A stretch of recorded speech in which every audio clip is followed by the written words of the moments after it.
ആരംഭിക്കാലോ അല്ലേ? എന്റെ മകനൊന്ന് വന്നോട്ടെ. അച്ഛാ, ദേ ഏട്ടൻ വന്നു.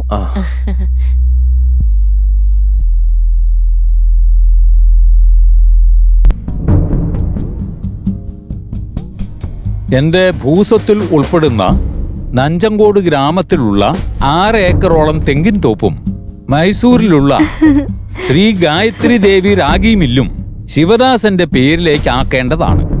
എന്റെ രണ്ടാമത്തെ മകൻ ഹരിദാസന് ഗാന്ധിനഗർ മെയിൻ റോഡിലുള്ള കോഴി ഫാമും അതോടൊപ്പം സരസ്വതിപുരത്തുള്ള വീടും അവന് കൊടുക്കേണ്ടതാകുന്നു. അതുപോലെ തന്നെ എന്റെ സ്വകാര്യ സമ്പത്തായ ശാസ്താംകോട്ടയിൽ സ്ഥിതി ചെയ്യുന്ന ഐസ് ഫാക്ടറിയും അതിനോട് ചേർന്നുള്ള ഓട്ട് കമ്പനിയും അതുപോലെ തന്നെ ഇതിൽ പറയാത്ത മറ്റു സ്വത്തുവകകളും എന്റെ കൊച്ചുമകളായ നന്ദിനിക്ക് സർവ്വ അവകാശ അധികാരങ്ങളോടെയും നൽകേണ്ടതാകുന്നു. എന്റെ കാലശേഷം എന്റെ പ്രിയപ്പെട്ട ഭാര്യയായ ഗായത്രി ദേവി എന്റെ കൊച്ചുമകളായ നന്ദിനിയോടൊപ്പം സന്തോഷമായി ജീവിക്കണമെന്നത് എന്റെ അവസാനത്തെ ആഗ്രഹമാണ്. ഇത് എന്റെ സ്വന്തം വിൽപത്രം. ദേവദാസൻ സ്വത്ത് ഭാഗം ചെയ്ത് എല്ലാവർക്കും കൊടുത്തിട്ടുണ്ട്. പക്ഷെ കാളിദാസനൊന്നും എഴുതി വെച്ചിട്ടില്ല. ഇതിനകത്ത് ആ പേര് പോലും പറയുന്നില്ല.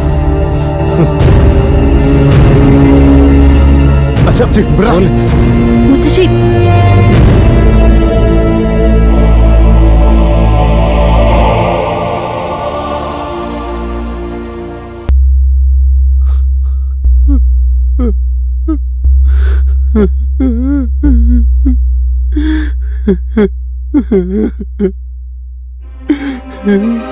അതൊക്കെ വിട്ടുകളയാച്ച. അച്ഛൻ കരയണ്ട, എല്ലാം ശരിയാവും. കരയാതിരിക്ക അച്ഛ. അച്ഛൻ കരഞ്ഞു കഴിഞ്ഞാ നിങ്ങൾക്ക് എല്ലാവർക്കും വിഷമാവില്ലേ? എന്റെ അച്ഛൻ വിൽപത്രത്തിൽ ഒരു നയാ പൈസ പോലും നമുക്ക് എഴുതിയില്ല. അതല്ല മോനെ എന്റെ വിഷമം. അതുകൊണ്ടല്ല ഞാനിപ്പോ കരയുന്നത്. പക്ഷെ കുറഞ്ഞ പക്ഷം കാളിദാസൻ എനിക്കൊന്നും കൊടുക്കാൻ താല്പര്യമില്ല എന്നെ പേരെങ്കിലും ഒന്ന് എഴുതി വെച്ചുകൂടായിരുന്നു അങ്ങേർക്ക്. ഞാനും അങ്ങേരുടെ മോൻ തന്നെയല്ലേടാ. അച്ഛ വിഷമിക്കാതിരിക്ക അച്ഛ. അച്ഛ, മുത്തശ്ശൻ എന്ത് ചെയ്താലും ഒരു കാരണം ഉണ്ടാവും അറിയില്ലേ? അദ്ദേഹം ഈ വീടിനെ പറ്റി ഒന്നും അതിനകത്ത് എഴുതി വെച്ചിട്ടില്ല. അച്ഛനിങ്ങനെ കരയാതിരിക്കെ. എന്റെ മനസ്സ് വല്ലാതെ വേദനിക്കുന്നോണ്ടാ. ഞാനതിനെന്ത് തെറ്റ് ചെയ്ത്? ഫോൺ അടിക്കുന്ന വെച്ചാൽ എടുത്ത് സംസാരിക്കേ. ഫോൺ സംസാരിക്കേ. ഹലോ ഹലോ, കാളിദാസ് സാറല്ലേ?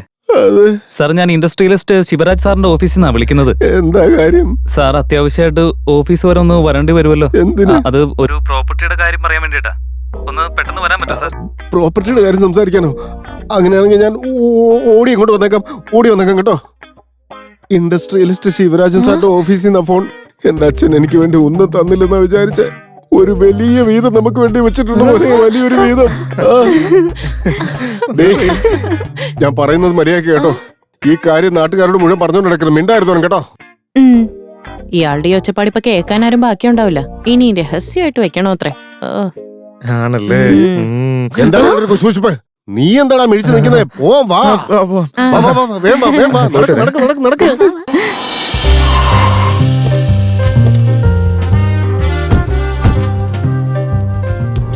എത്രയാടോ? 2550 രൂപ സാർ. ഞാൻ ചോദിച്ചത് ബെൻസുകാരന്റെ വിലയാ.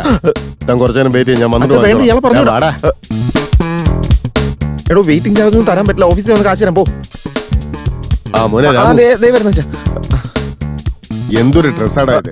വിദ്യാഭ്യാസം ഉണ്ടായിട്ട് കാര്യമില്ല, വിവരമില്ലല്ലോ നിനക്ക്.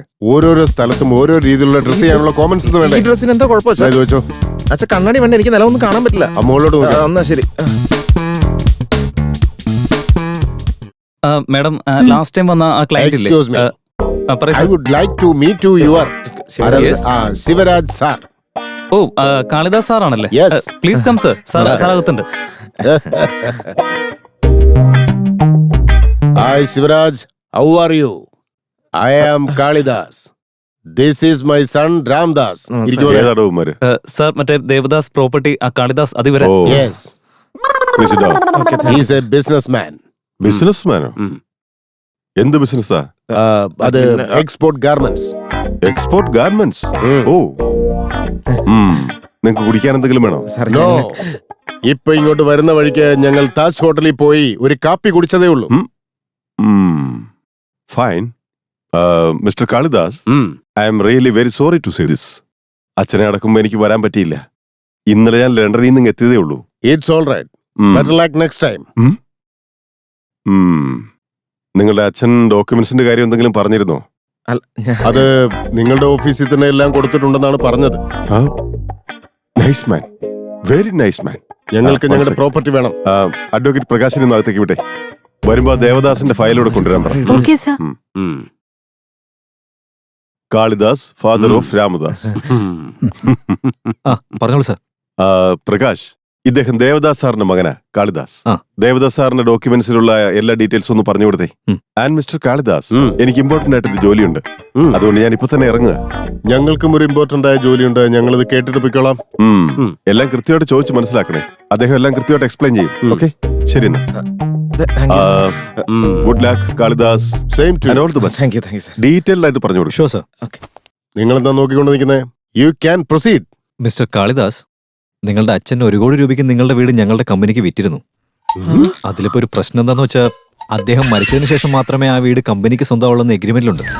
സോ നിങ്ങൾ എപ്പോഴും ഒഴിഞ്ഞു തരാന്ന് പറഞ്ഞാൽ ഇനി അഥവാ നിങ്ങൾക്ക് ഇനിയും ആ വീട്ടിൽ തന്നെ തുടർന്ന് താമസിക്കണം എന്നുണ്ടെങ്കിൽ മാസം 30,000 രൂപ റെന്റ് ഞങ്ങൾക്ക് തരേണ്ടി വരും. 3 മാസം സാവകാശം നിങ്ങൾക്ക് ഞങ്ങൾ തരാം. അതിനുള്ളിൽ നിങ്ങൾ ആലോചിച്ചൊരു തീരുമാനം പറഞ്ഞാൽ മതി. അങ്ങനെ ആയിക്കോട്ടെ സാറേ. ഇനി ഫർദർ ആയിട്ട് എന്തെങ്കിലും ഇൻഫർമേഷൻ വേണമെന്നുണ്ടെങ്കിൽ ഞങ്ങളുടെ MD ആയിട്ടൊന്ന് കോൺടാക്ട് ചെയ്താൽ മതി. ഓക്കെ, ചെയ്തോളാം സാർ. ശരി എന്നാ ഞാൻ പോട്ടെ.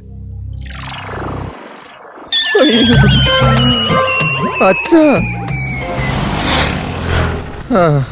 അങ്ങോട്ട് പോയപ്പോ എന്തായിരുന്നു ബെൻസ് കാറ്, ദേ പോകുമ്പോ ഷെയർ ഓട്ടോ പിടിച്ച് പോകേണ്ട ഗതിയായല്ലോ അച്ഛാ. അച്ഛാ, അച്ഛൻ ഇതൊന്നും ആലോചിച്ച് വിഷമിക്കില്ല അച്ഛാ. നമ്മൾ ഇങ്ങനെ ഒരു വലിയ ചോക്കുമലയുടെ മുകളിൽ ഇരുന്നുകൊണ്ട് ചോക്കിന് വേണ്ടിയിട്ട് എല്ലായിടത്തും എന്തിനാ ഇങ്ങനെ അലഞ്ഞു നടക്കുന്നേ അച്ഛാ? എന്താടാ പറഞ്ഞു വരുന്നത്? മുത്തശ്ശനെ, ഉള്ള മുഴുവൻ സ്വത്തും ആ നന്ദിനിയുടെ പേരിലല്ലേ എഴുതി വെച്ചിരിക്കുന്നത്. ആ നന്ദിനിയെ ഞാൻ കല്യാണം കഴിച്ചു കഴിഞ്ഞാ പിന്നെ ആ സ്വത്ത് മുഴുവൻ എനിക്കുള്ളതല്ലേ അച്ഛാ? മോനെ രാമദാസ്, മാസാമാസം ശമ്പളം മേടിച്ച് ജീവിച്ച് എന്റെ ജീവിതം അവസാനിക്കുന്ന വിചാരിച്ചത് മോനെ. ഈ പാവപ്പെട്ടവന്റെ മനസ്സ് നീ മനസ്സിലാക്കിയല്ലോടാ. ഓട്ടോ ഡ്രൈവറെ, വണ്ടി നിർത്തണോ? ഞങ്ങളൊരു ക്യാബ് വിളിച്ചു പൊക്കോളാം. തുപ്പിയോടാ? ഇല്ല അച്ഛാ, തുപ്പാൻ വന്നു, പക്ഷെ ഞാൻ മിഴുങ്ങിക്കളഞ്ഞു. സാരമല്ല മോനെ, അഡ്ജസ്റ്റ് ചെയ്തേക്ക്. ചേട്ടാ എന്തു വാ, ഞാൻ പറയാം. പറയേ ചേട്ടാ, അത് അച്ഛൻ എല്ലാം അറിയാം, നീ പറഞ്ഞോ. ചേട്ടാ, അതായത് വല്യച്ഛന്റെ മകൻ വിശാലും നന്ദിനി ചേച്ചിയും തമ്മിലുള്ള കല്യാണം ഉറപ്പിച്ചിരിക്കോ.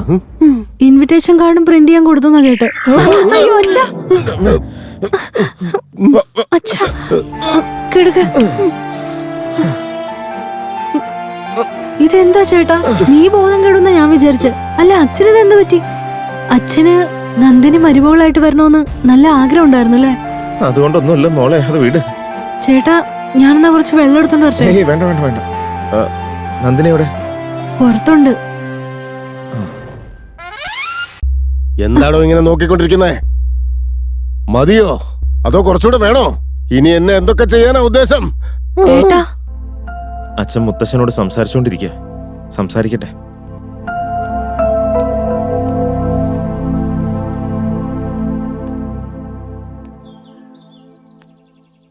ദയവേത് എന്നോട് ക്ഷമിക്കണം കേട്ടോ. ആദ്യം ഞാൻ നന്ദിനെ കണ്ടപ്പോ തന്നെ എനിക്ക് നന്ദിനെ ഒരുപാട് ഇഷ്ടമായതാ. ജീവിതകാലം മുഴുവൻ ഒരുമിച്ച് ജീവിക്കാമെന്ന് ഞാൻ കുറെ സ്വപ്നവും കണ്ടുപോയി. നന്ദിനി എന്നോട് സംസാരിക്കുന്നതൊക്കെ കണ്ടപ്പോ ഞാനും കരുതി നന്ദിനിക്ക് എന്നെ വലിയ ഇഷ്ടമായിരിക്കുമെന്ന്. അതുകൊണ്ടാണ് ഞാനന്നൊരു ഉമ്മ തന്നെ. പക്ഷെ ഇപ്പോഴാണ് എനിക്ക് മനസ്സിലാവുന്നു നന്ദിനിയുടെ എൻഗേജ്മെന്റ് കഴിഞ്ഞ കാര്യങ്ങളൊക്കെ. ഇനി മറ്റൊരാളുടെ കൂടെ ജീവിക്കേണ്ടവളാ. നന്ദിനി പോലും അറിയാതെ നന്ദിനിയുടെ ബാഗിലിരുന്ന് നമ്മുടെ കുട്ടിക്കാലത്തുള്ള ഫോട്ടോസൊക്കെ ഞാൻ കട്ട് ചെയ്ത് മാറ്റിയിട്ടുണ്ട്. നാളെ തൻ്റെ കല്യാണമൊക്കെ കഴിഞ്ഞു കഴിയുമ്പോൾ താൻ എന്തായാലും കട്ട് ചെയ്യേണ്ടതല്ലേ ഇതൊക്കെ. ഒരു കാര്യം കൂടെ, ഞാൻ മോശമായിട്ട് എന്തെങ്കിലും രീതിയിൽ നന്ദിനോട് പെരുമാറിയതുപോലെ തനിക്ക് തോന്നിയിട്ടുണ്ടെങ്കിൽ ദയവ് ചെയ്ത് എനിക്ക് മാപ്പ് തരണം. നീ താൻ ഇനി എവിടെയെങ്കിലും വന്നെന്നറിഞ്ഞാൽ പോലും ആ ഭാഗത്തേക്ക് ഞാൻ തിരിഞ്ഞു പോലും നോക്കാതിരിക്കാൻ ശ്രമിക്കും. ഞാൻ സത്യം ചെയ്യാൻ എന്നോട് ശ്രമിക്കും. I am sorry Nandini. Ram, Ram.